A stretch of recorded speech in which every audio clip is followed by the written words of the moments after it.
Bills fans, I'm not even going to attempt to lie to you. I'm not going to tell you a white lie. I'm not going to tell you a partial lie. The truth is, this was likely the worst season y'all will have in the last 5 years. Shut up, the Bills! It's not outside! It's not outside! Yeah, we the Buffalo Bills. Yeah, we the Buffalo Bills. You better know that. Look how we throwing and catching, cause we are unstoppable, yeah. You better know that. Look how we running and hitting, cause we are unstoppable, yeah. Reppin' the mafia, yeah.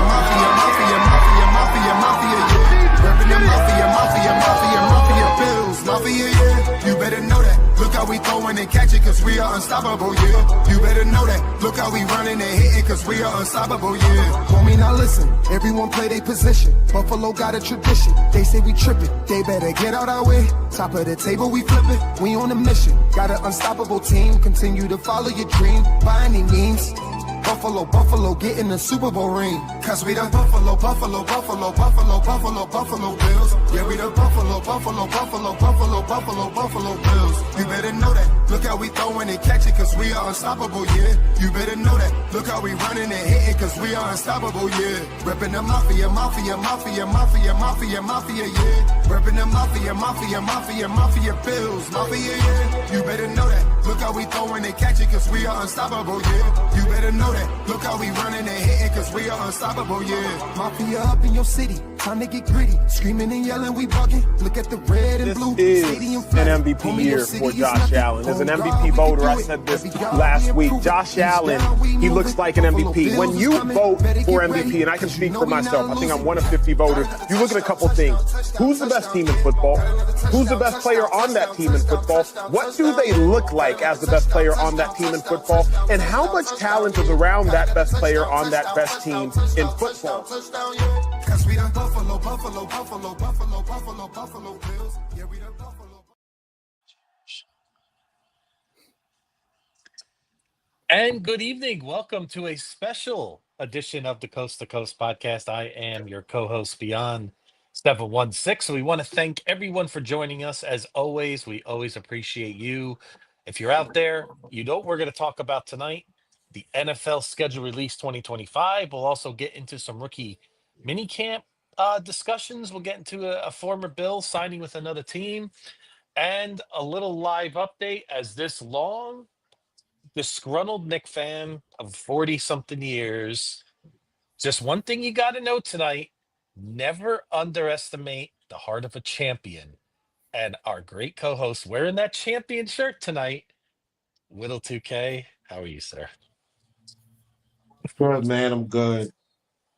You know, this is that time of the year. Usually, uh, the Boston Celtics are polishing off another opponent, getting ready for the Eastern Conference Finals right about now. But you know what, man? Listen, we're down 3-1. Um, you know, my guys are fighting right now. They're fighting to stay alive, but They not are. too much on the basketball because today was scheduled Yes. release day for the NFL. And before we get into that, I want to welcome two of our many loyal soldiers in the Bills Mafia. I would say that Yep. they've at least reached capo status at this point. My man Tonesy, straight out of Q Borough, hello, and my man Chance out of Buffalo, man. This is our resident uh, draft savant for the Mafia, man. So shout out to you guys. I appreciate you guys popping on with us. We're already up to 71 people watching. I appreciate everybody coming through so far, and we are going to talk a little bit about a mainstay that's been on this team for a few years. Quentin Morris. Quentin Morris today was signed by the Jacksonville Jaguars. He got a 1-year deal. He's going to go over there to compete with Britton Strange and a couple other guys for snaps at the tight end position. Quentin Morris played a ton of special teams. He's been on his team we signed him as a UDFA, and He's just one of those guys that kind of just stuck on the roster every single year.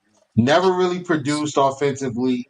He would have like one ridiculous catch for a touchdown in like a key spot in just like a random game every year. And while I'm happy that he's still getting an opportunity to play. The Bills definitely wanted to go in the direction of continuing to be able to run the football.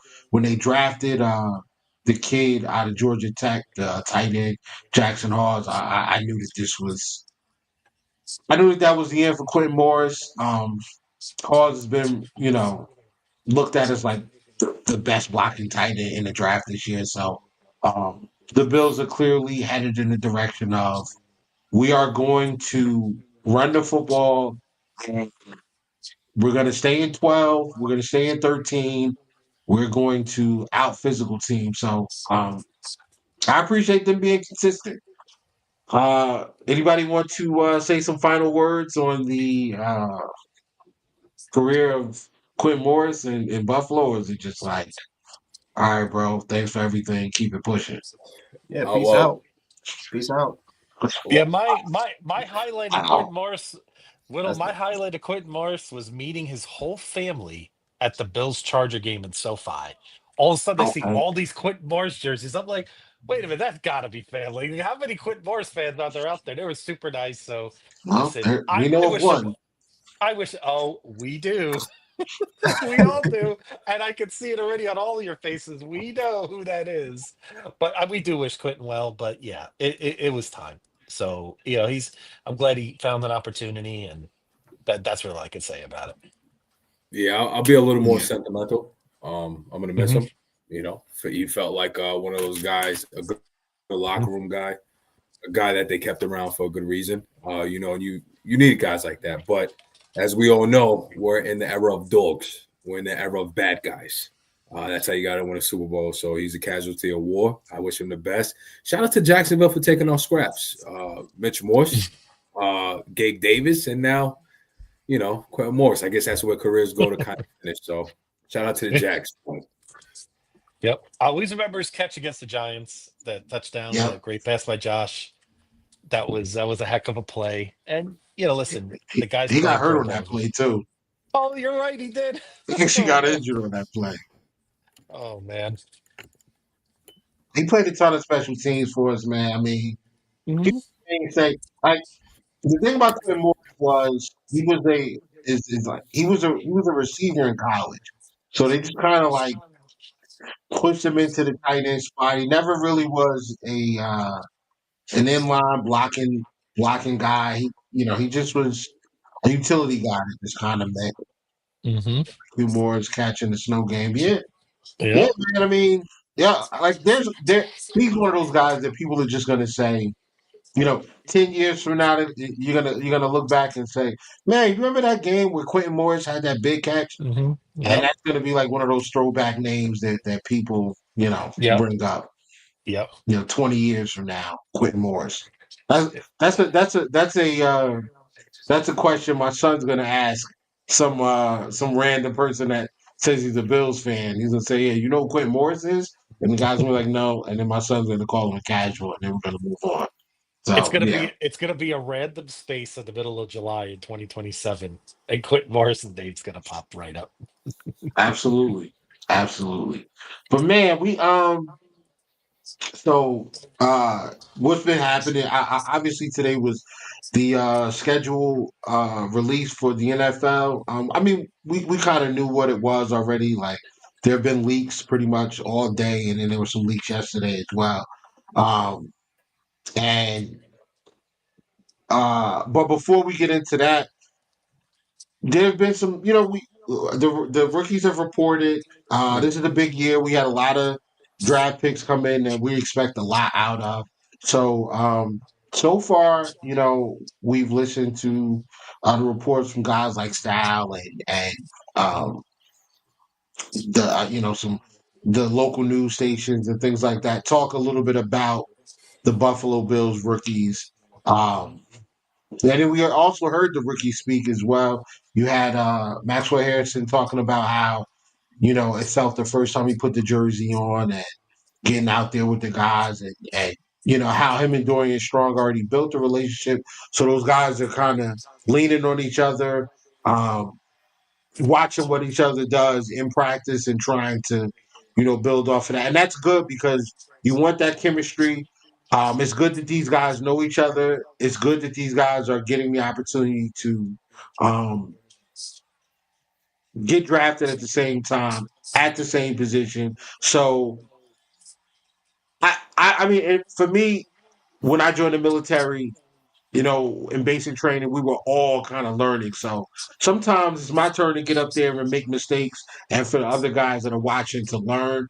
Then there's other times where somebody else getting up there, they're going to make the mistakes, and then I'm kind of making a mental note. Okay, I don't want to do it this way because this was wrong for him. So guys are having that same opportunity uh, at the corner position. You got Jordan Hancock, who's going to play a combination of nickel, safety, and probably some corner. He's going to play some corner. He's going to play some safety.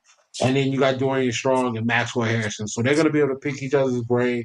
They're going to be able to learn from each other and kind of learn at the same pace and build. And it's healthy competition because I know Dorian Strong was drafted in the 6th round, but we got a starting corner that was taken in the 6th round. He's one of the best corners in the league. So if you're a guy like Dorian Strong that was taken in the 6th, and you see that Maxwell Harrison was taken in the 1st round, you've seen this play out in Buffalo already, where the 6th round pick beat out the 1st round pick for that corner position. So Dorian Strong should understand he has an opportunity to win this job.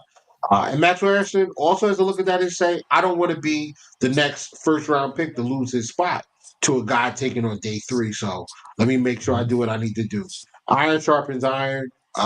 These guys are going to be in competition. They're going to make each other better. And that's how I view the situation. They're going to make each other better. And you know what? I think the same thing for TJ Sanders, the defensive tackle. Landon Jackson's going to be out there. And Deion Walker. Like, all of these guys they're going through the same stuff. They're learning together, and they're going to push each other. Because, these snaps are not they're not a lot of snaps for these rookies to take. You know what I'm saying? We already have established vets. Joey Bosa's here. Ebenezer is an entrenched starter. Rousseau obviously is an entrenched starter. Javon Solomon, we took him in last year. Michael Hoyt will be back in 6 weeks. So it's a limited amount of time to get spun up on what the Bills do defensively, what's your role in your position, and when you do get an opportunity, you want to stand out. You want to be a guy that looks the part and is producing, so that when these snaps get a little scarce, when they're looking at somebody down the bench and they say, we got to bring a guy in, you want your name to be called. So, Jarek, man, I know you know this draft class better than anybody else on this panel right now. So if you want to just speak a little bit about the guys that we got in here. Yeah, man. So, for those who don't know, I actually love this draft class. I love the philosophy and the direction that we're not just for this particular draft class, but it now gives me a much better direction of where I think we're going to go next year. I think we're going to go with defense again. Perfect example, Landon Jackson. The Landon Jackson game, Alabama versus Arkansas, when there was a bunch of Bill scouts there. When Landon Jackson had 3 sacks against Caden Proctor, by the way, if he's going to trend in the right direction, he's going to be a top 5 pick next year, or top 10 pick, or top 2 offensive tackle. Jackson murdered him and got 3.5 sacks that game against him. I knew right then and there he's a Bill. 6'6", 270-pound defensive end, probably a lot bigger. I think he's listed as 264. He's bigger. He'll probably play at 275, 280. And it's not like he's going to go on an AJ Epinesa plan, because AJ Epinesa was stiff. Like, he's stiff. He's not a twitchy. He's not a really much of a bender. Jackson's way more fluid, and he can play way, way bigger at that particular size. And he's a lot quicker coming straight off of the edge. So he's a better pass rushing version of AJ Epinesa, who can also have ability to set the edge. For the most part with Jackson, he just, again, consistently, or I should say, he's inconsistent in terms of bend. So he's not, so he's not the most again, he's twitchy, but he's not the most twitchy player in the world. You'll see in certain circumstances that, he needs to improve with his hand usage. Hand usage, again, he's raw. He is raw if we're talking about like the quote unquote, like the technical pass rusher, still is raw in that area. But yeah, Jackson was a player that I love. I knew he was a Buffalo Bill as soon as that game went on. I thought we're gonna draft him in the first round. We ended up getting him in the third round, so I'm happy about that. TJ Sanders was a pick that initially I didn't really love because I'm like, if you wanted to go in that one gap, if you wanted to go in that one or two gap position, you could have got Alfred Collins. If you want more of a pass rushing specialist, you could have got Orman Lott for that, for example, or you could have got Darius Alexander. But I get it. I understand why they went the TJ Sanders position because of position flexibility. He can play multiple positions, whether if it's at 3, whether if it's at 5, whether if it's at 5. Hell, they had him at 7. Like they had that kid at last 7. But mostly, but he can play he can play in that 2 gap position. He can play one tech. He had like 35 snaps for like the last 2 years at that particular position where they just mainly just got him as a shooter, as a gap shooter. So I'm intrigued by him because we talk about we talked about how we need to be bigger, especially if we're playing in a base nickel, like in our nickel defense. We need to get bigger at that position. The fact that they can see Sanders making that full transition and playing that role, I'm intrigued. Again, he's not going to play there. He's not going to play there all the time. They'll move around. He's flexible, but compared to the other pick in Deon Walker, who's 6'7", 6'6", 6'7", 350 pounds, if Sanders play more in that particular role, I'm just curious. Like, let's just say that I'm very, very curious, especially how he's going to look as a third down rotational player. Oh yeah, they may play him they may even play him there more than Daquan Jones. As a third down guy, run down situations, run fits. I'm curious what's his snap count going to be. But yeah, TJ Sanders, athletic, huge upside, plays upright at certain occasions, but you love his athletic upside. You love his explosiveness, his quickness, lateral quickness. He's a do-it-all sort of player for you who again, like South Carolina, they didn't rotate a lot. It was him and it was Tonka. They didn't do that for a reason. He's a 3-down player, and that's what the Buffalo Bills truly like. Walker, I love this pick. I love Deon Walker. You got to take that gamble in the 4th round. And yes, I get it, people. We want to take receiver. We want to get on the receiver train and take Kyle Williams and this and that. Guys, we need to get bigger on the defensive line. That is a must. And for us to finally draft, quote unquote, our first one tech. This is the first drafted one tech we've ever gotten in the Bean McDermott era. The first, which is crazy. But it took us this many years, almost 10 years, but we finally did it. And you got an athletic specimen who, again, it's not a pure one tech. He's going to play 3. He's going to play 4-eye. He's playing 5 tech. He's going to play all over the field.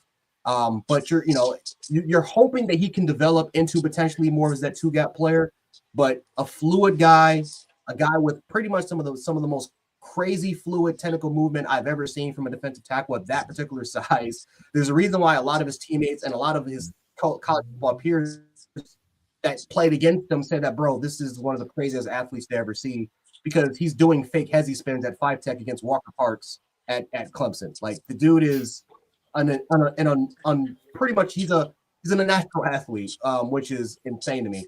Obviously, if you take a look at last year compared to his 23 season, you're going to question his motor because he gives up on a lot of plays. You're going to question, he is a raw player. Like, he is very, very raw. He doesn't really convert speed to power all that much. He's not really even that more of a power player. He's a finesse player at 350 pounds. And his best position is at 5 tech. That's the best. He was graded higher in that position. His snap count actually kind of matched. Well, he played much higher at 3 tech, but 5 tech was the second most played compared to 1. So, what's the plan for him is, that's the question. But if we take into a factor how he hurt his back, and he's been dealing with back issues since he was like 15 years of age, it's a plus and it's a negative. The plus side of things is that he was healthy, right? A lot of his career, as soon as he got the surgery, he was healthy. The downside was that a lot of those recurring issues started to happen again. So I am curious is, to how is that back? How is that injury gonna respond? Right? If it responds positively and they go in the right direction, this is a kid that in 2 to 3 years could end up being the next Dexter Lawrence. And I don't like to use Dexter Lawrence a lot, but if we're talking about a freakish athlete, a guy that possesses all the tools imaginable to be a great player within this defense, and we need it. We need ultimately, at least for the next 3 years, we need a compliment right next to Ed Oliver, Deion Walker, and TJ Sanders. That rotation where you can run multiple fronts, which is something that the Buffalo Bills have always tried to do. That's what McDermott ran at Carolina. We're heading towards that direction. So obviously Maxwell Hairston, I'll go a little quicker. Maxwell Hairston, 4.2 speed. More of an off-man zone corner, willing tackler, ball hawk, fluid hips, fluid loose hips for days. He's a guy that for the most part, you can use him shallow, you can use him underneath, you can drop him to deep third, you can play him in quarters, you can play him in cover two in a cover two scheme, which is exactly what we want to try to go into. He can do it all. He can play a lot of different coverage sets, and so you love that versatility. But most importantly, 4.2 speed. Everyone's going a lot faster. That's where Maxwell Hairston's about. Dorian Strong's more as a press man corner. That's the next guy, press man corner, the opposite. But this is what I'll say about Dorian Strong, and I've never really mentioned this before in spaces or on YouTube or during the videos that I've made. Like Virginia Tech had Dorian Strong play the wrong sort of coverage. And it's a big reason why. There's another man who will come out next year who I believe will be a first-round pick. His teammate was Mansour Delane. Mansour Delane went to LSU, and he's a cornerback, that is physical, 6'3", 195 pounds. Again, long, like 32-inch.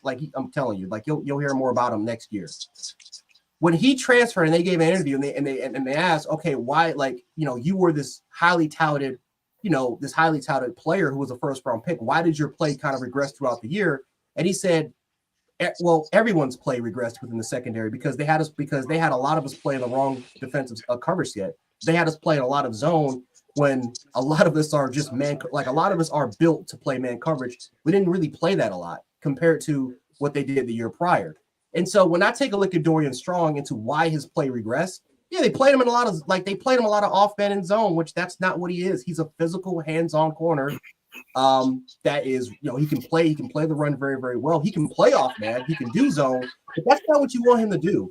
And so for the Buffalo Bills to grab, people forget Dorian Strong in 23 was like a 3rd to 2nd round pick. He went from like a 2nd, 3rd round pick to now being a 6th round pick.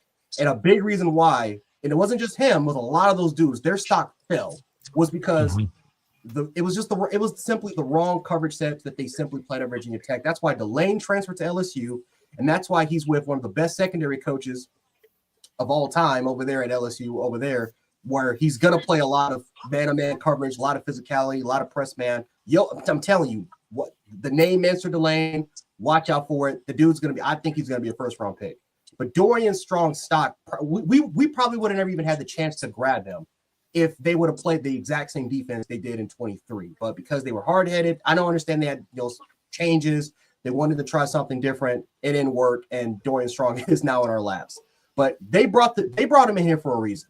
They brought him in here because we wanted a change of pace. We wanted to be a lot more physical. And listen, I would have loved to keep Kiar Elam on the roster for at least one more year because I love his physicality. But the fact of the matter is that Chiefs game, man, I mean, it just as a man coverage corner, and a lot of the times he was better as an off-man zone corner than as a press man corner, which is weird. But Dorian Strong, you love his technicality, playing that position. He's going to be in your grill. He's a bigger guy at 6'1", 190 pounds with a long wingspan. I'm excited for him, and I think he'll make this roster. I do. I think he'll make this roster over Dane Jackson. And who knows? Like Christian Benford was better than Elam, and Christian Benford got the start. Who knows? Just saying. Well, who knows? And then Jordan Hancock, my favorite player from the class. Honestly, out of all the players, I think it's Jordan Hancock. Pretty much enough. He's a faster, more athletic version of Cam Lewis. You can play him literally all over the place. You play him as they played him as like a dime backer. They played him as strong. They had him at free. They had him at outside. They played him in the nickel. You can play him in the box. He's a jack of all trades sort of player. They didn't use him in a lot of coverage. So, but that entire Ohio State secondary was phenomenal against the run. Jordan Hancock was one of them. Hancock could be a piece where I hope that they include him a lot more in the defense, but that dude could potentially be your next safety. He could be your next starting safety within the next couple of years, potentially playing free when you have Cole Bishop playing a lot more closer to the box. I wouldn't be shocked. He could be your next nickel guy if you want to move on from Teron Johnson. Teron Johnson's 30 years is going to be 30 soon. He may be your next guy there. But Hancock offers a lot of position flexibility, which that's the common thing. Every draft pick that we chose has got position flexibility. They can move anywhere, and that's what the Buffalo Bills are striving for. And with Hancock, 4.45 speed, legit in that particular area, and he plays great against the run. Just the notable things that stand out for me. And Dorian Strong can do that. Hairston is a willing guy who can set it. That is good, but faster, more athletic. This is the direction that we're trying to go in compared to the previous years. We should have done this with Poyer and Hyde. We ignored it, but we're starting to do that now, which I can definitely appreciate. And then Jackson Hawes, best run blocker in the class. I mean, there's no question about it. I can't wait for him to be on the jumbo sets. Hopefully we start to run a lot more 13 personnel, or if we're going to include more 12. I ain't gonna lie to you. If Kincaid gets subbed out, or let's just say you play or let's just say for the sake of argument, Dawson Knox is out. Kincaid's in the slot. You can sub Hawes in there if you want more. You want more versatility, or again, you can have Knox and Hawes together. That's a nasty 1-2 punch combo in the run game, and you can still run play action because you can still use Dawson Knox up the seam. You can leak Jackson Hawes out. I mean, you can use them in a lot of different situations, but mostly the jumbo sets I'm excited for, because I'm tired of Anderson being there. I'm tired of it. Like, I'm tired of having a lineman there. Get an actual mauler guy in there who you can leak out in certain occasions and still create, potential big zone, opportunities, especially in the red zone. That's what Jackson Hawes is going to present for you. He'll be a huge contributing factor on special teams, but in terms of our offensive line and making the run game better, you got the best one out of them all. I love that pick. And then Chase Lunt, who's underrated as all hell. That's a Cromer pick. Yes, the wingspan is, he has a short wingspan, and who knows, they may kick him inside the guard potentially, but they got him because of his lateral quickness. Like, he is quick with it. He has lateral quickness, great footwork, and I think he's only let 2 sacks in his entire career playing. I don't think he let any sacks happen during his last year, and he played against mostly ACC competition at Connecticut. So he's a very, very good pass blocker right now. He's just not a mauler. He's not really a physical sort of guy. Again, maybe you can question the lack of competition, even though he played against a lot of the ACC. But in terms of his base form, in terms of quickness, he is the prototypical Cromer guy. And I don't know if he'll make the roster, but it's a good situation to have when you have a lot of guys that can start right now in any team, and guys that can be good, stable pass blockers at least, that you can kind of coach and you can kind of work with. So overall wise, man, I love this draft class, man. I gave it a B+. Honestly, I know, again, all the stuff I'm talking, I didn't give it an A. I gave it a B+. I think that's a great grade. And I love it. I think that the direction that we're going in right now, we're going in a direction that we're leaning more towards athleticism and upside, more focused on RAS score. And I love it. We need to go in this direction, especially defensively. We had to focus on it. Who knows? Maybe next year, the receiver crowd, you can finally get your guy, even though I doubt it. But I'm excited for it. And yeah, can't wait for it. Can't wait for the season to start, honestly, and watch these guys play. All right, Jared, quick question, man. Let me jump in real quick.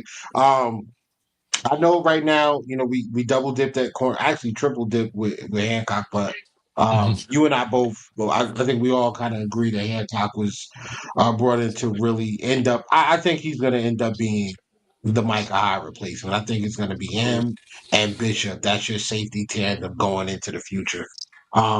Especially because, like, Ohio State used him in that way. They used him at safety. They also used him at nickel. At Iowa, Micah Hyde was the corner. When he went to Green Bay used him in the slot. So we're going to take him, and I think we take him and we possibly bring him along the same Micah Hyde path.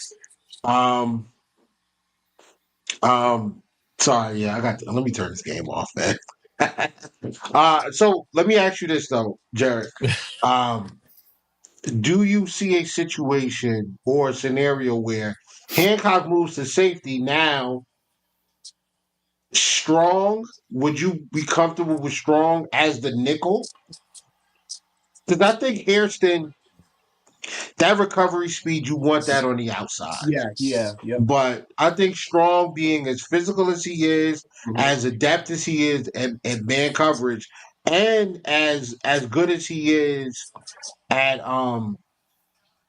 coming down and run support, I think that will help.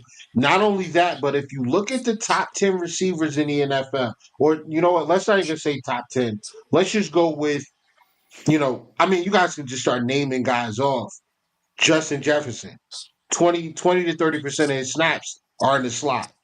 Jamar Chase, 20 to 30% of his snaps in the slot. CeeDee Lamb, 30% of his snaps in the slot. AJ Brown, all of these guys, like they move these guys inside and outside. Green Bay, Jaden Reeves, their best receiver, slot guy, right? Jackson Smith and Jigba, Seattle, best receiver on the team right now, slot guy. A lot of these teams have their best receivers, in this slot. The Chiefs use Rashee Rice early on as a slot guy. Like they move him all over the place. Zay Jones. Zay Jones. Not Zay Jones. Zay Flowers. Baltimore. Slot. So I feel a lot more comfortable with a guy like Dorian Strong, who may not be the greatest in zone coverage, but he's good enough. And that's the same way I feel about Taron Johnson. I don't think Taron Johnson's all that great like when it comes to coverage, but he's smart. He knows where the football is going to be. He's rarely out of position. But I just think if you take a guy like Dorian Strong and you transition him into the nickel, I think that's a perfect compliment to. I think he can. Yeah, he was a slot before. He was a slot before he moved on the outside before. So like they played him there. He's been practicing there. He's got experience playing that sort of position. Yeah, I mean, typically if you're gonna move, anyone to slot, like I would rather be a bigger, more physical guy that can play. If you're gonna have him more in the box, and you can use him to pass rush, which he actually can do. He's really good at it. Actually, he knows how to time the blitz very, very well. We got to get more speed on the outside. Obviously, Benford's your guy, and then Maxwell Hairston. Yeah. If we flipped it and you slide Hairston in there, yes, it will be great in terms of you'll have a more better like zone or off man corner that can play in the slot. That'll be great, but you got to get faster. Like the league is tending more towards speed. You want to keep the faster guys on the outside, and you would love to get more physicality. Especially again, you want to play in the run.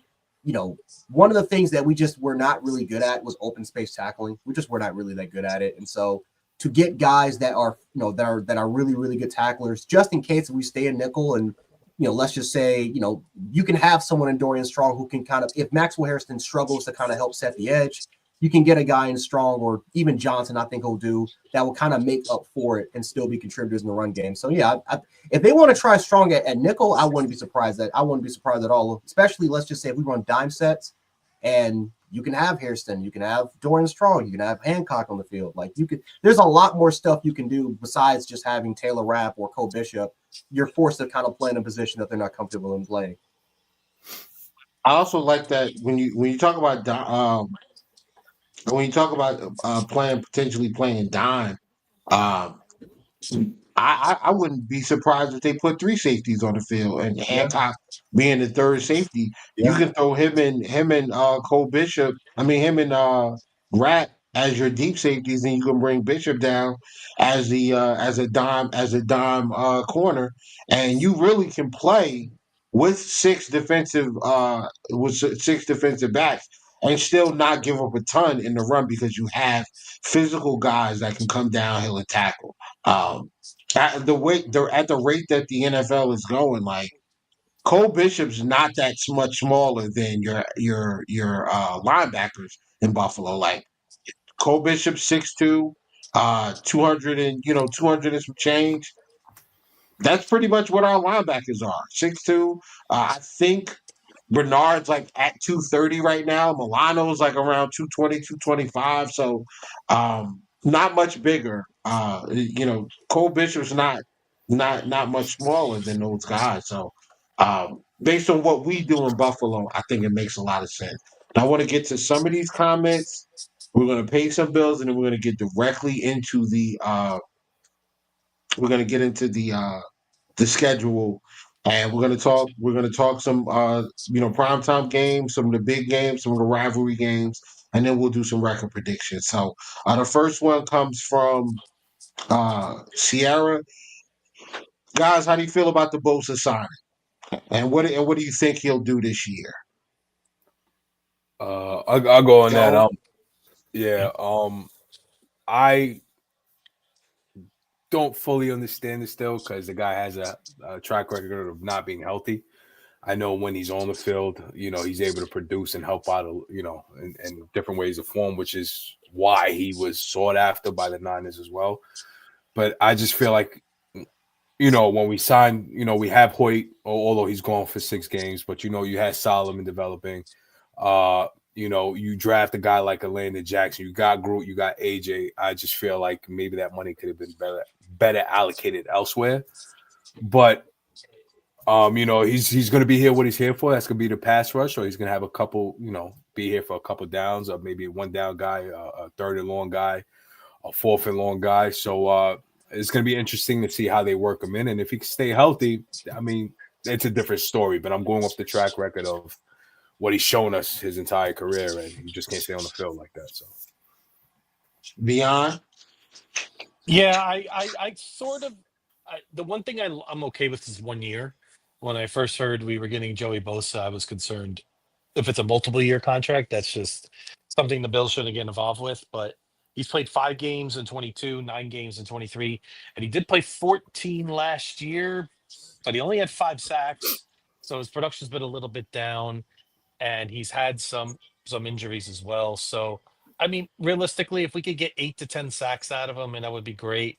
Hopefully it's a contract year in a sense for him. Maybe he's trying to get a bump from a much better Bills team where I think he'll get more opportunities for his skill set to flourish if we have more leads under a Josh Allen lead offense. But I can understand the sentiment that Tonesy has about allocating into a different area. I would say I was just pretty okay with it. I wasn't going crazy over it, but I wasn't super upset about it. Jared, what you got? I get it. They're trying to add more depth to the rotation. They're trying to figure out who the best pass rusher on this team can potentially be. Like you got Michael Hoyt, you got obviously Joey Bosa. Now you got the Landon Jackson, you got Edge Epinesa, you got Richard Rousseau. You're trying to have a much deeper rotation at edge, especially when it comes to trying to get up to the quarterback. Joey Bosa can set the edge too. Like he's a really, really good edge center. And so if Joey, to Tone's point, like Joey Bosa does have injury issues, like major injury issues, going all the way back to Ohio State. He's tried. I know he switched up his training because, I guess he went really hard with his training. And so he's trying to go to have a much more smoother, easier training process so that he doesn't have a lot of soft tissue injury, because when you're 6'5", 275 pounds, and when you go that hard in training, you're going to tend to have more soft tissue injuries that can lead up to major injury issues. That's why Aiden Hutchinson had the injury issues that he had with Detroit. That's why Detroit put him on a different training regimen. But with Bosa, we gotta we need that Von Miller caliber of player like Von was in 23. You got to have someone that can get after the quarterback. Obviously, we paid Rousseau. We didn't pay Rousseau top 5 or top 10 money. Like we gave him a team-friendly contract for a reason. Otherwise, I don't think a lot of edge rushers would have took that contract. It was because we know what Rousseau is. Rousseau is a 6 to maybe 8 sack sort of guy, and that's just what he is, right? But he's a phenomenal edge defender. So is Epinesa. So is Jackson. So is Bosa. The only difference is that Bosa out of them all is probably the best. And Hoyt, I forgot about Hoyt, but Bosa is the only one that legit has premium pass rushing type of ability, even at his age right now at 30. he can still go out there and get after the quarterback. And worst case scenario, if he ends up being a Leonard Floyd for you, which that's another 7-8 sack guy, I'm fine with that because we have a much deeper rotation at edge compared to all the years that we've had with McDermott and Bean so far. And that's kind of where I'm at too. Like I saw the Bosa signing. I'm fine with it because he's an edge rusher that fits the mold of what we currently have on the roster, which is a bigger defensive end, a guy that can set the edge, a guy that's gonna do what works against these elite level quarterbacks, and that is collapse the pocket, be stout against the run, and force quarterbacks to beat us from the pocket before the pocket collapses. Now we actually have guys out on the edge and that defensive tackle that can actually do that. And then at the same time, on the inside, on the in complement of that, we have the secondary that actually works. The secondary of guys there who can run with anybody in the league, guys who are they're not afraid to come up and be aggressive, and they actually have the speed to recover if they do get beat. So I like the signing because, bro, it just makes sense. Like the blueprint is out. Every time the Chiefs lose in the playoffs, it's to a team with a very good defensive line rotation. You go back to 2020 when they lost to the Buccaneers. You can go look at that line. Like they had guys on top of guys on top of guys. JPP was on that team. Like they had tons of guys on that team that they just kept bringing in and out, and basically giving that Kansas City offensive line hell. What is the Bengals? Now the Bengals are kind of like the anomaly. They didn't have a crazy rotation at the defensive line, but they did have guys that played a really good role, and that cover two variant that Lou Anarumo was running was top of the line. Like I saw a video where he taught that thing for about 45 minutes. So that's like the anomaly, but the Philadelphia Eagles, what did they do? They had 6 or 7 guys, and you just kept rotating in and out, in and out, in and out, and they wore that Kansas City offensive line down. They harassed Mahomes, and they actually had the coverage on the back end to make sure that Mahomes not only could not deliver an accurate football, but could not get the ball out quicker than the pass rush got to him. So, thank you for that, Sierra. I appreciate the comment. Thank you for tuning in as well. Keep them coming, folks. And we're gonna go ahead and pay these bills real quick and run this run our ad. And after that, we'll get into the schedule.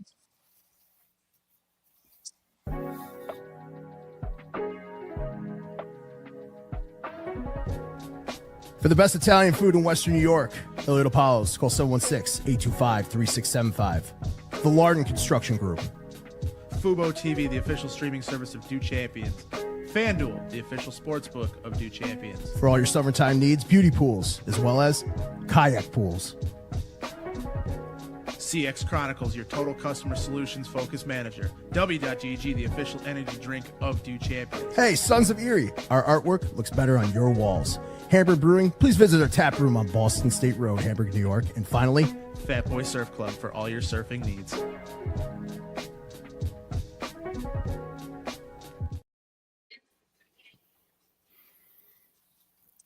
Well, ladies and gentlemen, for those of you that are keeping score at home, we're not dead yet. We are not dead yet. Nothing to see here tonight. We are not dead yet. Nothing to see here tonight. Listen, Whittle. Listen, you have 90 titles in Boston. I just want one, please. As a Knicks fan, I just want one. It goes back to New York. It goes back to New York for that game. Yeah, let's let a team in Manhattan win, and then a team in Orchard Park win in the same year, and get New York their first titles. And the Knicks have won since I was born. Yeah, on to game nothing's 6. easy with this team. Nothing is easy. I'm not really that surprised they Oh. won tonight. I'm surprised how they won tonight. That I'll say. I'm surprised how they won. So we'll leave it at that. But on to All more right, all torture. right. Oh, guys, you guys just don't know. Oh, I know, Whittle. I know, and I'm sure the back channels will be hopping for a couple days. I see the battery slowly recharging in Whittle right now when it comes to that. Oh, yeah. Listen, I game see. 6. Now I'll say this. I still don't expect the Celtics to win this series.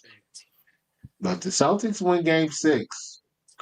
Things start to get a little That's spooky going dangerous. back to Whittle, Boston. I'm just gonna say it. Game 6 is the biggest game for the Knicks this century. They lose this game, and if they lose this series, I'm telling you right now, that could change franchises. You know, that it really can. And we have a volatile owner to begin with. So Listen, just saying. Beyond, if in the unlikely scenario that the Celtics come back and win this series, just do me a favor and mute me on Twitter for about a good 2 weeks. Just mute. I'll just go let ahead you and go. mute me. Well, Yeah, just mute me. I'll let you Mute go. me for It's about a all right. week because I got. That's all right. I know you have receipts to take care of. I understand. It's all right. I know how it works. Believe me, we're Bills fans. We got plenty of receipts on some of these other fans from these fans, and which we'll get into. we're gonna get into that right now. Right Exactly. now. All right, Okay. so folks, the schedule is up. We open up with we open up at home for 2 straight weeks. We got the Ravens and the Jets. I Wait, think we're no. we're on the road. We're on the too. road for the Jets. Yeah, Mhm. we're on the road for the Jets. But we got the Ravens at home. Road game against the Jets. Home for the Dolphins. Home for the Saints. Home for the Patriots. Then on the road to Atlanta. I'll be there at that game. I will be at the Atlanta game. I will Ooh. be at the Atlanta game.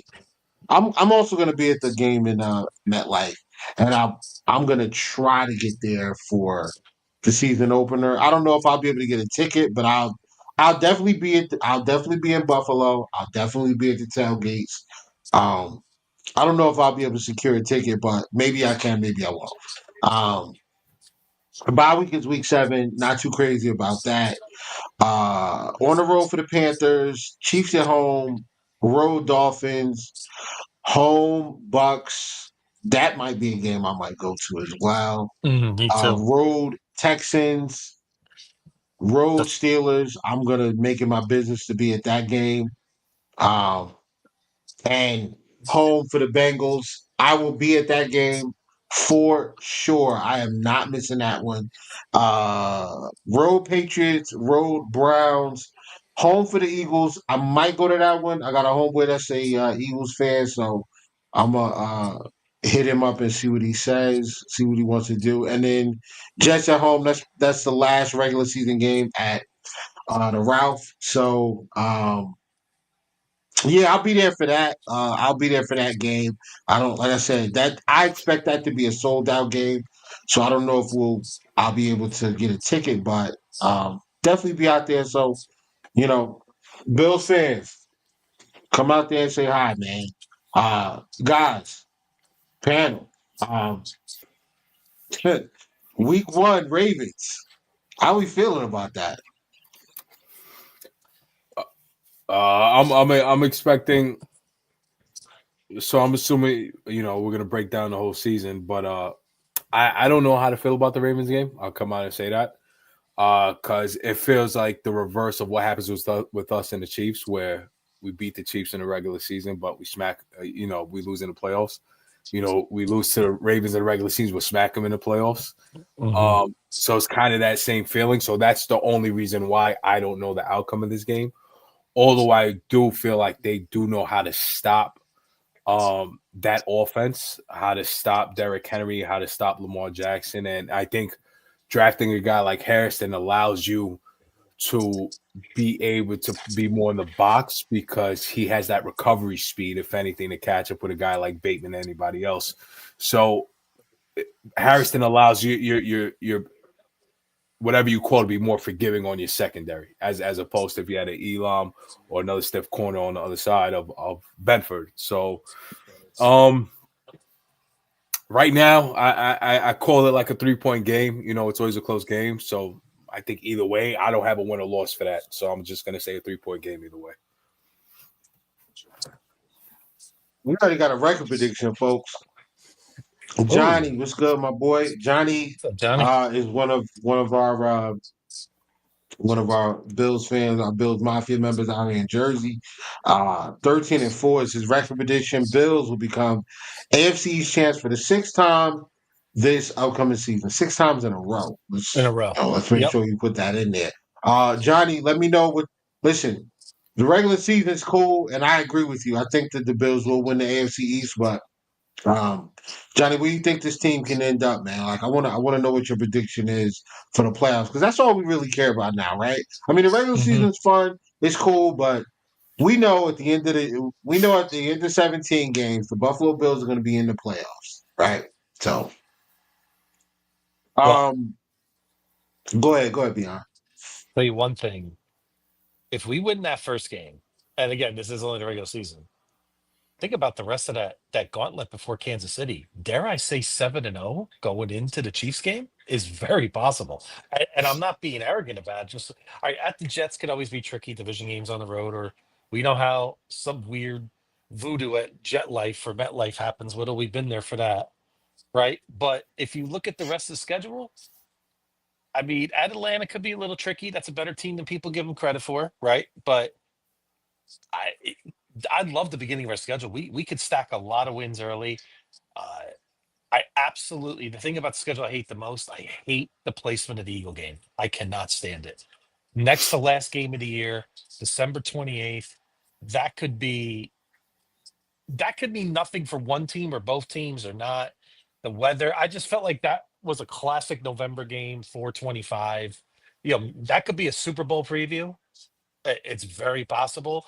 And I just thought they missed the boat on putting that game so late in the season. That was my first thought looking at the schedule. And I agree with you, the week 7 bye, not my favorite, but we had a really good bye week last year, so I can't complain all that much on that front in terms of the league. Let me throw something in here real quick. So, a couple of things that, obviously we understand that Ogunjobi and Michael Hoyt are out for the first 6 games, but we got that bye week. Right after what was that, week 6? Week 7? Week 6? Mm-hmm. Yeah. So that's essentially going to give those guys roughly 2 weeks to get acclimated to playing and working with the team and taking snaps right in time for the Chiefs game. So they'll get one game with the Panthers, and then it'll be let's bring in Kansas City. I think I don't love it because I like the later season bye, but for that reason alone, it's like right lined up where it needs to be. You know what I'm saying? Real quick, Little. The one thing I do like about the week 7 bye is it's not far from the trade deadline. So that's a good time if the Bills need to assess if there's something that we're going to need to upgrade. It gives them the 2 weeks. It gives them time to maybe assess some of the rookies on our roster that are going to be playing for Hoyt. I can't. Well, who's the other guy again? I'm drawing a blank. Ogunjobi. Larry Ogunjobi. Larry. It'll take me 3 times. So that could give us that's one advantage where the bye week is in week 7. Yep. Jared? Well, yeah, the Ravens game. The Ravens game is going to be interesting. I'm gonna be honest with you. That's that game. I can care whether if we win or lose that game. It is what it is. We'll see that team. We'll probably see that team again in the playoffs at some point. Obviously, seeding that matters. We got to try to get the number 1 seed. I mean, so maybe I'll take that statement, but we probably need to win that game. Got to get the number 1 seed, man. So we can just. It's not even the fact that we play at home, man. I don't want to play in the wild card. We have been banged up so many times playing in the wild card. I just want to play in the divisional as fresh and healthy as possible, because who knows? weeks, the last week of the season, if we can somehow, some way clinch the number 1 seed, we don't have to play week 18. We don't have to play the Stars week 18. You don't got, and then you don't got to play in the wild card. So that's like 2 weeks of fresh, get recovery, try to get ready as much as possible for your next divisional opponent. But what I'm more intrigued about for that Ravens game is how Maxwell Hairston's going to look, because he's going to go against either Zay Flowers or probably Rashad Bateman. Right? Or either way, they're interchanged. Tylan Wallace will be included. He's a speedster. Like, it's a lot of speed at that position. And we're going to see if Maxwell Hairston, that test, how can he hang? Especially because Rashad Bateman and Zay Flowers, they're like top 10 receivers in the league in terms of separation. So I'm very, very curious to see how is he going to handle that first test. Obviously, the defensive line, that rotation within your defensive line, how is that going to look despite Hoyt and Ogunjobi? Because you got Derrick Henry, you got that physical offensive line. Lamar Jackson is going to do Lamar Jackson things. It is what it is. It's just nothing you can kind of do about it. But what you can do is that you can try to do your best to stop Derrick Henry, limit that run game, or at least limit the yards per carry. Like, Derrick Henry can still get 100 yards, but what's the yards per carry limit? Because if Derrick Henry or that rushing attack with Hill is averaging 4.5 or 5 yards a carry, despite that defensive line rotation, it's week 1, so of course it can definitely be fixed. But I'm going to be worried.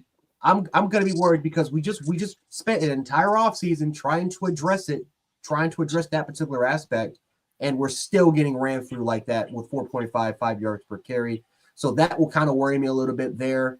But besides that, the win or loss, I'm just more interested in those particular aspects on defense. How is the defense going to look in week 1? How is the adjustment in the secondary in terms of the athleticism and the defensive line? How is that going to look against the more physical, gruntled Baltimore team that's looking to get payback? They lost in this building the last time they were here. They're going to look to try to get revenge. I'm curious to see what they're.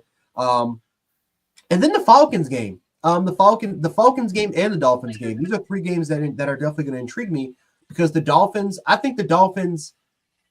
Mike McDaniel was weird, because it takes Mike McDaniel 1 game against us to figure out what a better game plan against the same defense is going to look like. Always the second time around is when they play us a lot better. And always the second time is when they start to establish more of a run game. And that opens up a lot of the RPO-based action, quick time, a lot of quick timely throws that Tua's accustomed to do. And that's how always in the second game, Tua has like 300 yards or 250 yards, and he has like a high completion percentage. The first game, though, again, whether it's because they just don't have enough film on the Buffalo Bills and what we're going to do defensively, even though it's kind of obvious what we love to do against the Dolphins the first time. I am curious, though, because they start to lead, because they have upgraded the offensive line and they have tried to be a lot more, they've added a lot of maulers, both offensively and defensively. So with the offensive line, if they start to lean more towards a heavy run game with Gordon and A-Chain, how is this defensive line going to look? And the exact same thing will be said about the Falcons. The Falcons has a really good offensive line. They got 2 good running backs in Bijan Robinson. Yep. And Algier. Yep. Tyler Algier. That's a run-heavy focus offensive line offense that leans a lot more towards play action with Michael Penix. So those are the 3 games around like the first 8 that I'm very, very curious in, because if we can hold our own, I'm not saying we're going to dominate, but if we can just hold our own defensively and we can limit yards per carry, third down defense is still pretty good. And most importantly, secondary, like Hairston is not like he's going to have his struggles. He's a rookie, but he's not Kiar. He's not Elam. He's not to a point where you have to you have to substitute and get another player in there, because he simply is not ready to hang with the pros. That's if all those things kind of work in motion, second half of the year, second half of the year, I think that's when we can still go ahead and make a push. And that's when I think, at least to me, like, that's when I think, okay, maybe this team is ready to compete for a Super Bowl, despite whether or not, let's just say the Bills go 11-6 or 12-5. I think those 3 to 4 matchups, I think, are key because they do things that caters towards our weakness, which was again, we were a great third down team and great third down team, but yards per carry wise, we were one of the worst teams in the league. Athleticism and Raz in the secondary, we weren't really that fast. We didn't have that much depth with our rotation defensive on the defensive line. So all that stuff within those matchups, I think that those are the matchups I'm just looking really forward to the most because of the strengths of what those teams possess that gives us major problems. Yep. So I'm glad you brought that up, Jerry, about the Bills having issues with first and second down and keeping teams out of like third and short, right? So by adding the speed on the outside, right, adding some more size, some more athleticism at defensive end and at defensive tackle with Sanders and Landon Jackson. Um, you, I think the Bills are built now to play more of a man scheme. They're built to really commit to saying, all right, if you're going to get chunk plays on us on first and second down, take your shot. But we believe that we have the speed, we have the athletes on the outside, as well as at safety.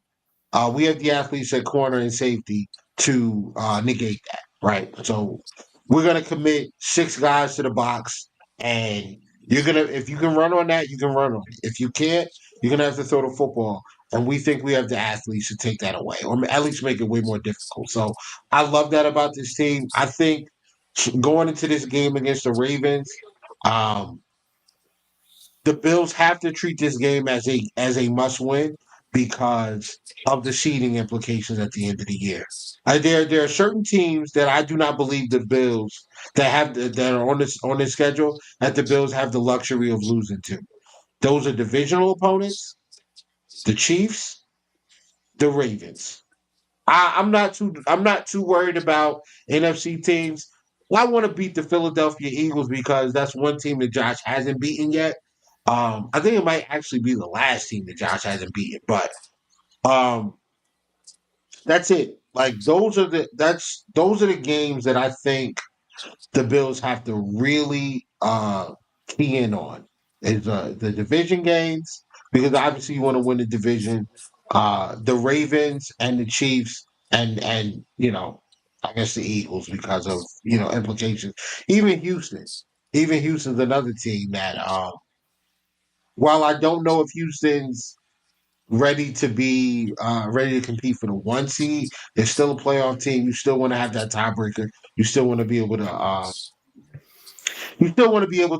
set the tone for lack of a better phrase. What other games you guys looking at? Like, just give me give me a game on the schedule that kind of sticks out to you, and just we'll just talk a little bit about why. Just in terms of I'll throw the schedule yeah. back up. Okay, let's take a look. So a game that sticks out to me. I mean, I really think that Houston game is going to have some serious implications. Uh, that pass rush is ferocious. We saw that in the playoffs last year. I mean, I love Coach Ryan's. What he's doing out there in Houston. And that's a Thursday night game. That's another thing I'm not crazy about. It's a short week. I'm not sure what Houston has before that. I have to look at that and see in terms of does that give them an advantage or not in that case. But that game could have some implications. I think that's a sneaky elite game on our schedule that a lot of fans may not look at. They may look at more at the Kansas City game, and of course the Eagle game has tremendous intrigue. Obviously, Josh Allen, that's the only team he hasn't beaten in the NFL, by the way, is the Eagles. So, and I wish that game was a little bit earlier, and there's some other games, of course, Cincinnati as well. But I'm really looking at that Houston game. I'm really intrigued. I mean, we kind of owe them from last year, that horrendous game that Josh had, which was without a doubt the worst game of his career. So that's my first thought on that. What about you guys? What do you say? So I think that pocket of Houston, Pittsburgh, and Cincinnati is what's going to make or break our season. You know what I mean? As far as seeding goes, and because I'm fully confident that the AFC East runs through Buffalo, and that's going to be there as long as Josh is here. But as far as seeding goes, to get a top, number one, or I know number two still plays wild card weekend, but at least having a home field advantage throughout. I think that's a big determination right there because, like you said, Houston is going to be right there. They're going to be fighting, especially if Tank Dell is there, Nico Collins, and everybody remains healthy. Cincinnati, if everybody's healthy, is going to have one of the most potent offenses out there, and they're going to just be in an all-out shootout in every game that they play. Pretty much every game is going to be like 48-45. Pittsburgh is a tricky one you could fall into when you're playing teams like Houston and Cincinnati, who are right there, kind of fighting to make it deep into the playoffs, and they're trying to prove they're contenders. Pittsburgh could be that sleeper game because obviously they're going through what they're going through. They don't even have a quarterback, and they might go 9-8, but it's going to be one of those very sleepy 9-8s. But the way they're always 9-8 is they sneak out wins. Their defense sneak out wins. So that 3-game stretch to me in the schedule is the part that says this is what the Buffalo Bills are, and how they do is how I say, okay, we're either ready to win this Super Bowl this year, or we're still missing something. So that's it. Jared? Yeah, I'm gonna go to like the last 3 games. I think the last 3 games could potentially determine if we're gonna get the number 1 seed or not. Because let's say you got the Cleveland Browns. When you got to go on the road to Cleveland, it's obviously it's 3 hours from Buffalo. It's probably gonna be last year it was they had crazy games against the Steelers where it's snowing, and it's like Cleveland is despite Cleveland being a doormat for the NFL, like they're like that place playing in the dog pound it's tough. It's a very, very tough place to play. That's a defense that's really, really underrated. Offensively, they got some key hitting pieces. That's a game where, again, like you're coming off of that stretch with Pittsburgh and Houston, and you're coming off the stretch. And so when you're heading towards the final home stretch of the season, now all of a sudden you're going to start to get a little bit more, depending on where you are, because, like the Buffalo Bills, best case scenario up to this point, who knows? They may need one game more to win the seeding. And so that's where I think, that's where Cleveland, I think, okay, yeah, that could be an automatic win because they know the implications if they win that game.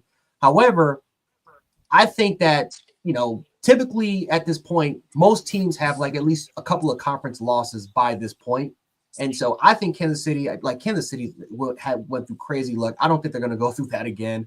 Yeah, they're going to win a lot of games, 12, 13 games, no question. But Baltimore, Sure. Kansas City. I do. I think they're both good. I think they're going to be in the exact same realm as us at this point of the season. Even though Kansas City has like a tougher, like their division's tough. Like that Denver and LA defenses are going to be nasty. And so but the Chargers, I don't trust Justin Herbert. And I do think that Bo Nix is going to have a sophomore slump. So Really? yeah, we'll see, man. But yeah, man, like I think Cleveland, that's the game I got circled as a trap game. That's the trap game that I think could potentially screw a lot of things up for us. Obviously, you got the Jets in the final game at the end of the season. I'm praying that we don't have to play that game. I am praying that either we have we either have the number 1 seed on lock, or a team has clinched the number 1 seed and we're just playing the backups like we did against the Patriots again. I'm praying for it because I don't want to play. Let's just say the number 1 seed is on the line, and the Jets. You got to beat the Jets last week to get it. Yes, it's possible. Yes, I mean, of course, it's the Jets, but you never know. Upsets can happen, and what happens if you lose that game? Now all of a sudden you're screwed. You're playing in wild card weekend, and it's just so like the last 3 games I got circled. Obviously, Philadelphia. It's a non-conference game, so it doesn't have huge implications, but still, like that it could be a determining factor where you may need to win Cleveland and Philly in order for you to get the seed. So I'm looking at those last 3 games. That's typically where the injuries will happen, the bull crap will happen. That's when the nasty weather will come out, the snow, the wind. And so, yeah, I'm looking at those last 3 games. Okay. So I'm not disagreeing with anything that anybody said. And Johnny, my man Johnny's got us winning 13 games. I think the Bills. I mean, we'll get into the record prediction shortly. But the game that sticks out to me is the Cincinnati game. And it's not because I think Cincinnati is a team that we're going to have to worry about in the playoffs. I don't believe that Cincinnati's going to make the playoffs. But I think that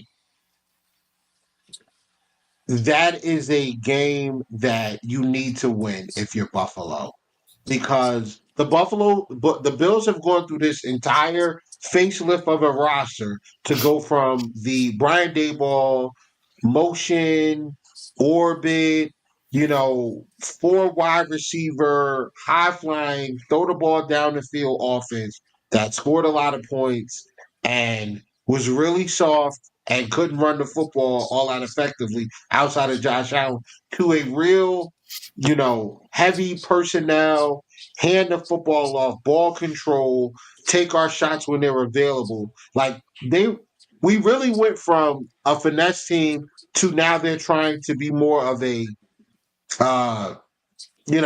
NFC East from the 1990s, 2000s type of power football, imposing your will type of team. So, in order for that to actually set home completely, you got to exercise all the demons. 2021, we lost to the Bengals in who was that? No, that wasn't the playoffs. 2021, we played 2022, I think it was. We played against the Bengals in the regular season. That was a game that was hyped up. They had just come off of a year where they went to the Super Bowl and lost, and they were supposed to replace the Bills as the next team after the Chiefs, and they did for a few years. I mean, I'm not gonna lie, they did. 2021 they went to the Super Bowl. 2022 they went back to the AFC Championship game. That's the game. Damar Hamlin, dies on the field. It's a really somber moment. And for those of us that are on social media, especially Bills fans that are on Twitter, Tone, you and Jared, you guys weren't in the spaces with us, and you weren't heavy on the app with us at that point. But Beyond, I know you remember, because I will never forget this. We had great, back and forths and conversation with the Bengals and all that stuff prior to that game. And that was a huge game. And Damar Hamlin goes down, basically dies on the field. And literally within an hour of that happening, there were Bengals fans on the app going crazy, all right, I don't understand why we're not finishing this game. And they were up. They were up. What was it? 7-3, I think it was, or 14-3, or something like that. They were up. Yeah. Right? No, 7-3, because the following possession was when Damar Hamlin went down. But yeah, so they were going crazy, and I'm sitting back and I'm taking all this in because we just spent weeks talking football with you guys, going back and forth, talking football, having great conversations, saying screw the Chiefs, all of this other stuff. And this is what y'all do? Our man just died on the field, and y'all are talking about go play the football game because you're winning? Yeah. That rubbed me the wrong way. Then the playoff game, right? And we can get into the X's and O's and all other stuff at another time, but during that playoff game, they beat us. They beat us up. We were injured. They were injured. No excuses at all for the injuries, but both teams kind of limped into that game, and they looked like the clear better team in our building. And what's crazy is they told us before that game that what they were going to come in and do, and they did it. They told us they were going to come in that game, they were going to beat us up, they were going to beat us in our own building, and they did it. And they made snow angels on our field. They talked all types of crap to the fans that were at the game. They talked all types of stuff to us on the app. I mean, it was really, really nasty with Bengals fans for a while. The following year, we played them again in the regular season. Josh has a bad turnover, trying to throw a pocket, trying to throw that whole shot in the cover two between the corner and the safety. Cam Taylor-Britt picks it off. They end up scoring. Very, very charged up game, right? We had a chance to we were going to be in the red zone with the ability to go ahead and score. And what happens? Dalton Kincaid gets the ball punched out by Jermaine Pratt. turnover, they get the ball, they run it out. And our defense struggled that game to get stops, right? They struggled. I mean, they pretty much got whatever they wanted offensively. We had plays here and there where we won, but honestly, like their third tight end made plays, running backs made plays, like a lot of guys that, and then just like T. Higgins just really embarrassed like Dane Jackson. Like just it was ugly. I have never forgot about any of that. They made snow angels on our field. Eli Apple, who I don't even think he's in the league right now, got Not up to my there to and my tweeted Cancun on 3 and then put the DeMar Hamlin heart in that tweet. And Bengals fans laughed about that. All over the app. They went into spaces, they laughed about it, they talked all type of crap.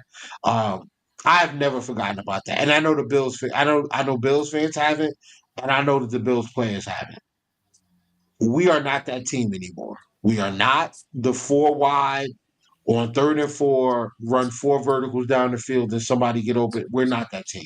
Top 5 offensive line. We have a top 10 running back in James Cook. We have a top 3 quarterback, not 3. We have a top 3 quarterback, not number 3.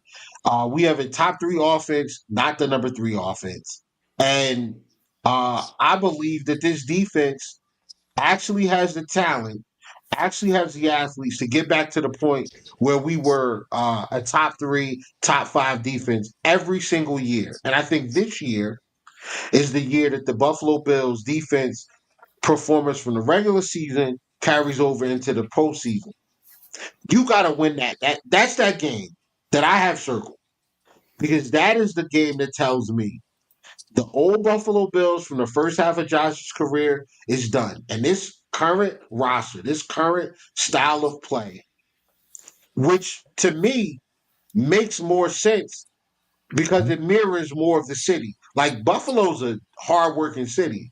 Tough winners, middle class people, no free lunches. That's what this team is now.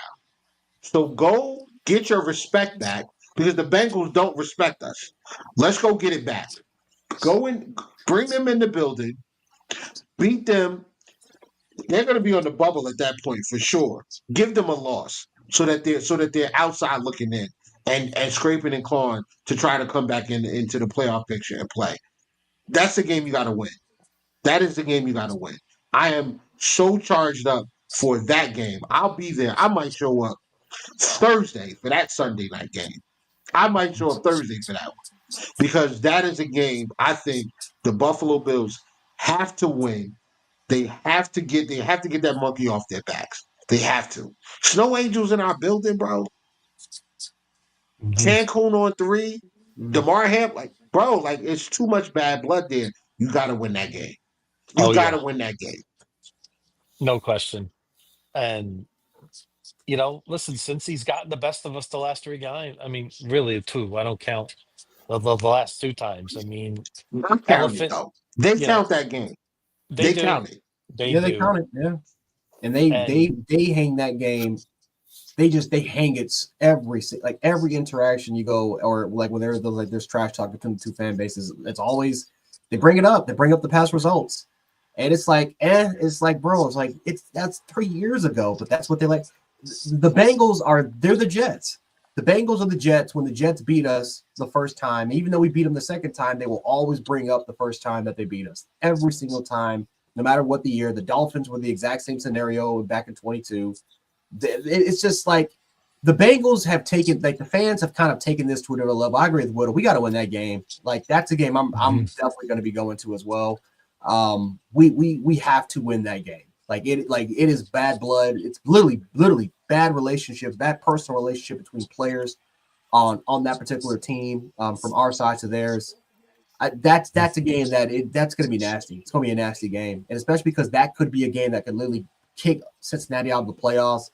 If we win that game, that will be one of the most satisfying wins, probably in the last, at least as me being a Bills fan, which is my 27 years of existence, that would probably be one of the most satisfying wins ever. So I do hope we win that game. Yeah, I mean, No, You listen, know, I'm going out there for Johnny's that. not even on Tony's Twitter, gonna and Tony, you gonna go there? he's on it. Johnny's not even on Twitter, and he's on it. So, like, Yeah. bro, I'm sorry, man. That's the game I got circled. I mean, it was when I say nasty, it was like I really had to step back and like DM some people, like, Mhm. bro, we good? Like, you all right? Like, you know what I'm saying? Like, Yeah. like, is it a problem? Like, I That had a was lot of bad. people, that I thought were one way, and I had to sever ties, man, with a couple Bengals fans after that. Listen, Hey, Um, the I'm moment, sorry. Go ahead, Tones. no, no, I was gonna say the moment when the Bills dog walked the Broncos. Yeah, it's Tone, by the way. The moment the Bills dogs walked the Broncos in the playoffs, and all the Bengals fans are like, "Oh, they're lucky it wasn't us." This, that, and the third. I'm like, yeah, we got to handle business. So that's why, like, I got it circled on my calendar as a game I want to drive up to Buffalo for, because that got to get handled. That got to get nipped in the bud on the way to the playoffs. We can't deal with this no longer, man. I just got a couple things for Cincinnati. First of all, Ken Dorsey ain't walking through that door. Just remember that. Number two, your Skyline chili sucks. Number three, Ken Dorsey is not walking through that door. Just remember that, right, Whittle? They're not yo, going to see listen, man, that we have same two. offense anymore. Uh, you I, know, that I'm night. trying You to know what I tell you remember? guys, man. Oh, go ahead. I'm sorry. Listen, man. We have two. I'm in the Josh Allen era. We have Mhm. we have two distinctions of time. It's BD and AD. It's before Dorsey and after Dorsey, right? That whole Dorsey thing was a terrible experiment that I just want wiped out of my memory banks. But before Dorsey, with Dayball and that was great. That was a great time frame. It was a really fun team to root for. And now we're in AD, and that's after Dorsey. And the Bills were 10-0 at home last year, guys. All right. The Bills were 10-0 at home last year. So I don't see a situation where we're gonna I don't see a situation where the roster of the Buffalo Bills are going to allow that game to not be a game they absolutely go in there and try to embarrass the team. I know that that's not what we do. Sean McDermott's a really nice guy. He calls off the dogs. He doesn't want to bury teams. Um, bury them. Bury them. Bury them. Enough. Bury them, because when you bury them, it sends shockwaves through the rest of the league. If we did that to Cincy, what's in store for Kansas City? What's in store for Baltimore in the playoffs? What's in store for the Chargers or the Denver Broncos or the Texans or whoever else gets there? Like my man Dog says, leave no doubt. Leave no doubt. That's right. That's You his know, crown. it's funny. That's where I'm at. Classic, though. I'm reading the comments. I know somebody was saying, and it's funny that they say this. We love Cincy for getting us into the playoffs with Andy Dalton when he fucking knocked the Ravens out. Excuse me, when he knocked the Ravens out. Yeah. And now it's like, yo, I can't stand them. I hate their jerseys. I hate their colors. I hate everything about them. I don't want to see them. It's crazy. Absolutely. You That's know what I it, remember? man. You know what I remember about that night, Whittle? Right after the Damar Hamlin thing, we had one of the most powerful spaces I've ever been involved. We had prayer. We were praying for Damar Hamlin. I led a prayer with about 200 people, and the emotions were pouring, and you could feel that every Dolphin fans, Jet fans, but we were all together. It was powerful. Then an hour or something later, you go on the timeline. Well, that didn't last very long. Maybe about 5 minutes. Right. And that's the part that was disappointing to me, because that moment it captured that it was way bigger than football, as we all knew. Right. And then the Bengal fans turned it very quickly in a bad light. So I agree with you. It hasn't been forgotten. And yes, Yeah, I'm I'm not looking gonna for a route. belabor this. I'm not gonna belabor this any further because we're gonna get out of here real soon. But one of the most humbling things, one of the most humbling moments on this stupid app we call X now, was after that playoff game against Cincinnati. Me and Lee Sean having to go into that space with them and listen to them, talk. I mean, when I say talk crazy, like people I have never interacted with before saying, y'all lucky we only beat y'all and we didn't kill another one of your players. They played all types of music, kept muting us, calling us out our name, and we had to sit there and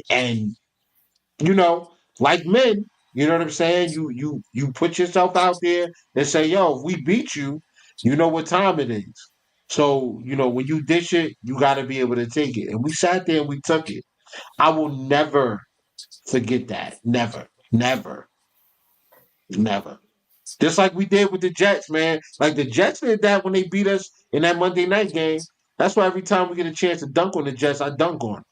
I mean, two-hand tomahawk Sean Kemp style. I'm not taking any shorts with these teams that tried to put pressure on us. So final thoughts before we get out of here. Jared, any final thoughts? You want to give out your socials? You want to do anything? Let the people know where they can find you, et cetera, et cetera. The floor is yours. Yeah. So you can find me at Jan Sports on YouTube if you want to check out like me crashing out, doing like reactions and stuff like that. Me just going crazy during Bills fan reactions. I do a lot of Bama fan stuff. You can also check me out, Sharpshooters podcast, and you guys check me out on the Sharpshooters podcast, which we do every week, and then Buffalo, and then also with Fanbase and Mafia Sports Report, which I'll be on there on Friday, which we'll talk. So but just real quick, I'm scrolling through like the I made a video. This was 3 years ago. My reaction to the Bengals loss, and I'm literally just going through these comments. The amount of Bengals fans that talked that just these were recurring Bengals fans that visited the channel. They were nice. And then ever since that game happened, the amount of stuff that they talked, and I forgot about this. I got 300 comments from this. The amount of Bengals fans that said some of the most disgusting things that you'll see about not just DeMar Hamlin, but just about our city and the organization. Bro, I want my get back against this team so badly. We had the argument with Bengals fans earlier about in terms of why there's beef. This is years past. This is 3 years in the making. In terms of why we do not like that team, why we don't like that organization. So, cannot wait for that game at all, man. But yeah, that's where you can find that. So I know we want to wrap up, so I just wanted to say a prediction on the season. But first off, I just wanted to say, that in seeing the Bills go ahead and get Palmer and then Elijah Moore, Keon's kind of your 50-50 guy going downfield. I know Bills fan could complain about the offense or the lack of drafting wide receiver, whatever the case may be. Although we got Prather in the 7th round, the Bills have a type.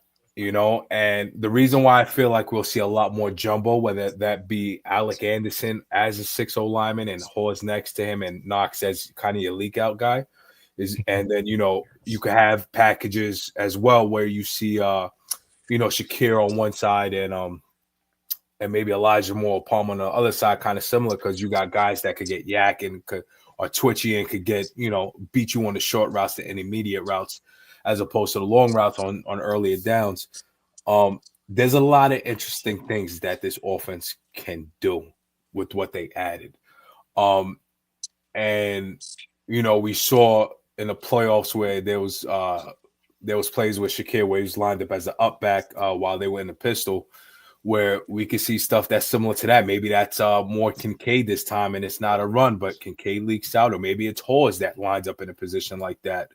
There's so much to the imagination that I hope Brady is able to do what he has to do. So the one thing I'll say about the defense is that I never liked when it was always that the Bills were a top 5 defense, all those stats showed it, because at the end of the day, it felt like every single third down they would give up. Every single big stop they wouldn't get unless it was a lesser team. Every single big run they were supposed to stop, they couldn't stop. So hopefully this is the year where it all finally gets put together. I get the need for flexibility. I will say I was a proponent of getting a guy like Alfred Collins because at least you always know you're going to have a guy that's going to eat a single gap and two guys up every single time to let everybody else eat one-on-one essentially. And especially if you want to send a linebacker in, you're good to go. You send a Milano downhill, Bernard downhill, you send Dorian Williams downhill, that always is going to work out. But it's about getting stops on third downs, and that bend but don't break mentality has to stop this year. It has to stop this year. Like I said, I think Harrison is going to help this defense out a lot because he's going to forgive us in a lot of man coverage situations where he'll be able to recover. I think his willingness to put his shoulder, even though he does miss his fair share of tackles, but he always gets his shoulder in there. I think his missed tackles more so come from the guys just bigger than him. A guy's stronger than him, a guy's getting a little bit lower than him, or but he's always there to slow the guy down. And in the NFL, when you slow a guy down at least half a millisecond, there should be three more guys right there behind you. That's how the game should be played, essentially, but NFL more so than not. So, although I know, we run cover two primarily, I do in Tennessee more man coverages.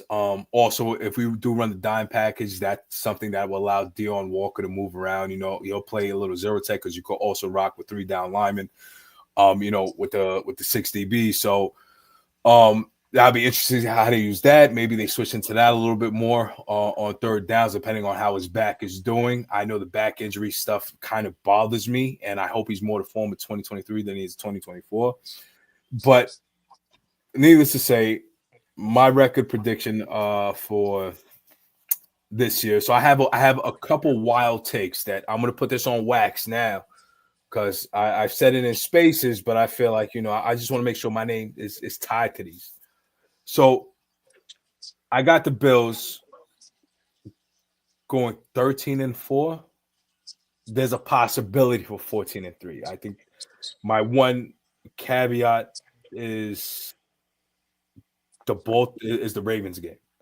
I do think we'll have it closed out by the end of the year by the Philly game, the 1 seed. So I think those 2 last games might be where you see the 2 losses or one of those are losses, depending on what. Now, the divisional game, we will play the Kansas City Chiefs. They're going to come to Buffalo because they're going to lose their division to the Broncos. We're going to smack the Chiefs, finally get over this hump, and we're going to see the Broncos in the AFC Championship game. Ooh. We're going to make work of the Broncos because the Broncos are going to make it there because of their defense. Right? They're going to be a number 1 defense. They're going to be amazing defense. They're going to be one of those defenses where offenses can't figure out, and their offense does just enough to get past a la 2000 type Ravens. Not saying their defense is 2000 Ravens, but how you had Trent Dilfer. Like 2015, no fly defense. Yeah, essentially. You know what about, I mean? How about last year's Chiefs team? Yeah, because they were only averaging 22 points a game, and they were winning without massive benefits from the refs. But yeah, of course, But we can't talk about that because we just get cold whiners. But yeah, I do see the Broncos defense being the soul of that team, continue to be the soul of that team. So they'll find their way in the AFC Championship game, just not having an answer for who Josh Allen is and our defense as well. And I think we close out the year, the final year on the Highmark Stadium, the Ralph, with the AFC Championship win, and then the Super Bowl, man. It's year 60. This is it. I don't know what else to say. To me, it's year 9. It's year 9. I'm going to go on my bold takes. I'll fall on that sword if I have to.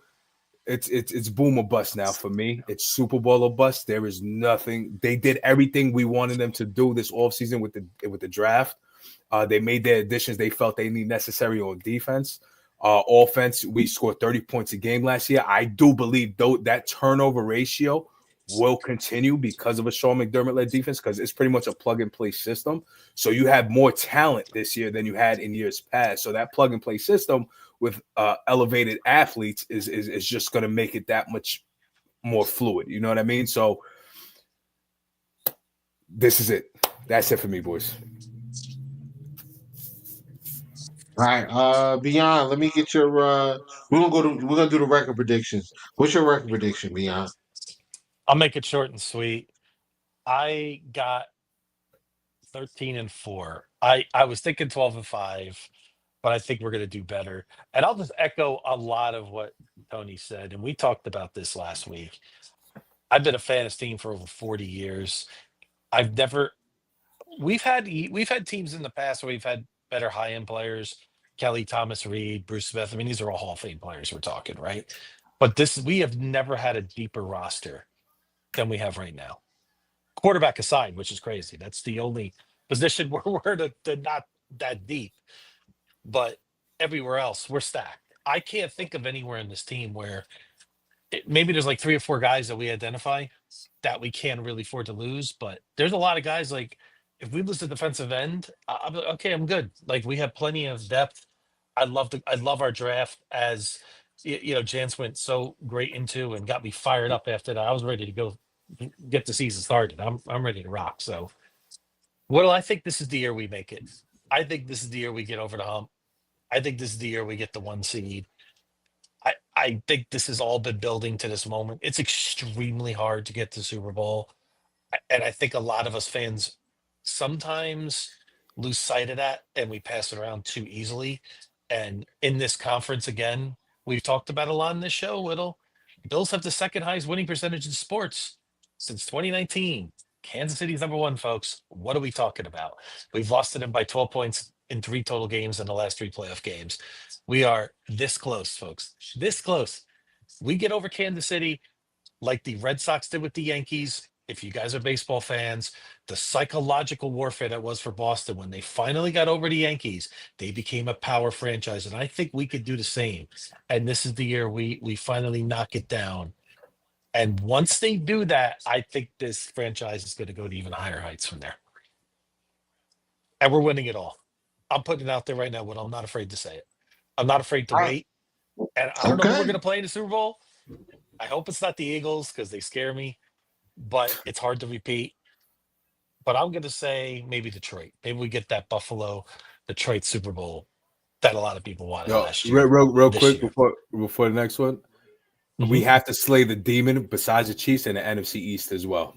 So give me the Eagles. Yeah. I want to slay everything. It's going to be tough, but yes, I'm less worried about the Eagles than I am. I'm not as worried about the Eagles as I am like a team like the Rams or really. Yeah, like I think The Rams. They worry me a lot more. They worry me a lot more than the Eagles do. Eagles honestly, you get the Rams. You can let's just say the Bills get. Let's say the Bills get to the Super Bowl and have to play the Rams. You're talking about Matthew Stafford, Puka Nacua, and Devontae Adams in perfect weather. I don't want to deal with that. I don't know about you guys. I don't. I think their line is good. I think their defensive line with another year.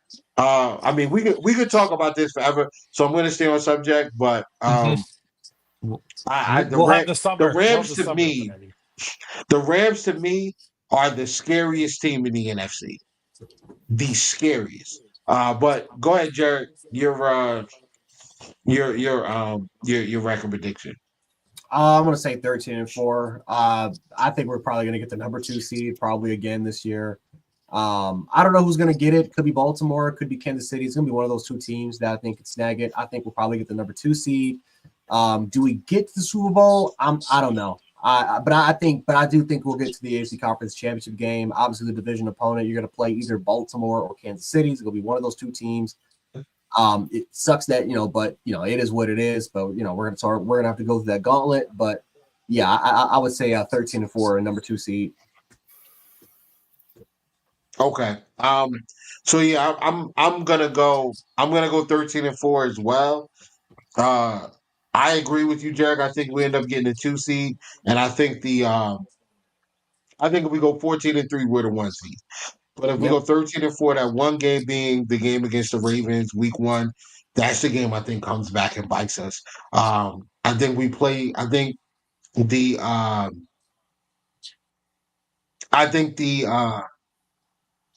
Chiefs have a handful with their division. The Chargers are a lot better. The Broncos are a heck of a lot better. And I think the Raiders are going to put up a fight as well. Like the Raiders defense isn't that bad. They actually have a quarterback who I respect. They're going to be able to run the football, and they're going to be able to attack the Chiefs in ways that a lot of teams don't attack them. I think they have the defensive line to cause the Chiefs issues as well, and their secondary is solid. So I don't think the Chiefs will be the 1 seed. I think it comes down to between us and Baltimore, and that's where I'm at, man. Like I think if we're the 1 seed, we're going to the Super Bowl. If we're not the 1 seed and it's Baltimore, going into Baltimore for an AFC Championship game is going to be a high, high, high task. I mean, that's a high ladder to climb. I'm not saying that we can't do it, but that's going to be that's a difficult task to ask anybody to deal with, especially with some of the additions that the Ravens made. I think that Malachi Starks draft selection was huge. I think that was huge for that defense because you really allow Kyle Hamilton to just kind of be a wandering wild card. So yeah, I got us going 13-4, the 2 seed, and playing the Baltimore Ravens in the AFC Championship game. I don't know how that's gonna go. If the game's in our building, I think we win. I think we go to the Super Bowl, and I'm not worried about any team in the AFC. I mean NFC outside of. I think the Eagles are great. I think they're a great team. I think Josh Allen puts us over the top against that team. It's different with the Rams. I think Matthew Stafford. When Matthew Stafford is on, he is difficult to deal with. So, yeah, that's where I'm at, man. But listen, everybody, thank you guys all for tuning in. First and foremost, thank you, Do Champions, for for the platform and for support and for all of the support. Let me throw the banner back up one more time. So, yeah. So thank you guys for all the support. To our guests, Jared and Tonesy. We appreciate you guys coming on. Tonesy, thank you. You know your stuff, bro. Like I appreciate you. And look forward to working with you again. Jared, you know what we do with this draft thing, brother. And I know you're already working on your 2026 stuff. So always, if you guys want to come back on, anytime. And trust me, throughout this season, we will be hitting y'all up to have y'all come on, react to games, talk about games, matchups, et cetera, et cetera. Beyond, you know what it is, brother. You're my guy, man. I hate that we're at odds right now in the NBA, but it's all right. It'll be over soon, and then we'll be good, bro. I'm already tortured thinking about Game 6, but I'll leave that alone for tomorrow. So. Last but not least, everybody in the comments, everybody that's viewing, we appreciate it, man. Thank you so much. If you would do us a favor, hit us up on YouTube, either at Do Champions or at Coast to Coast, or do both, man. Please, subscribe, hit the little bell so you get notifications when we drop stuff. I'm going to try to do more videos. I know I keep saying this. We're going to try to put out more content for Coast to Coast. We're going to try to put out some shorts. We're going to try to talk, especially over this offseason with these rookies and things like that. We'll try to get a little more content out there. But, you can always find us here 9 p.m. On Wednesdays. We're going to be talking Bills. And, we're going to try to continue to bring you great content. All of the comments, we appreciate everybody. Our regulars, Big Dog, I appreciate you, man. We'll see you week 2. And MetLife, as usual. Johnny, appreciate you, brother. Andrew, appreciate you, man. And K-Jack, thank you for popping in. And last but not least, Where's my lady at here? Ciara, thank you so much. For Mm-hmm. everyone else, Pandora, thank you for popping in as well. Even though you're a Dog. 49ers fan, you know, you're good in my book. But everybody, thank you guys again, man. We're gonna sign off here. Enjoy the rest of your week.